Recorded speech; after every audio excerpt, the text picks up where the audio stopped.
અવાણિયા નજીક બાઇકનો અકસ્માત સર્જાતા 2 યુવાનોને પહોંચી ઇજાઓ.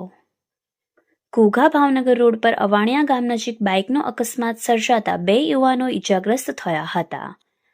આ અકસ્માત અંગે પ્રાપ્ત થતી માહિતી અનુસાર ઘોઘા ભાવનગર રોડ પર અકવાડા તરફથી આવી રહેલા બાઇક ચાલકે અવાણિયા ગામના વળાંક પાસે ગાડીના સ્ટેરિંગ પરનો કાબુ ગુમાવતા બાઇક સ્લીપ થઈ જવા પામી હતી, જેના કારણે ઘોઘા ગામના ખજુરિયા ચોક વિસ્તારમાં રહેતા બાઇક ચાલક વિશાલ નરેશભાઈ જાદવ અને પાછળ બેસેલ સવાર યોગેશ સોમજીભાઈ મકવાણાને ઇજાઓ પહોંચી હતી.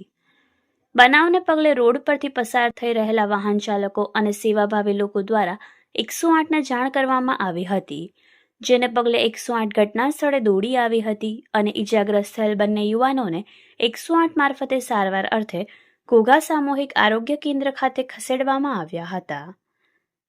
Bureau report, Yashvi Gujarat news, Ghogha.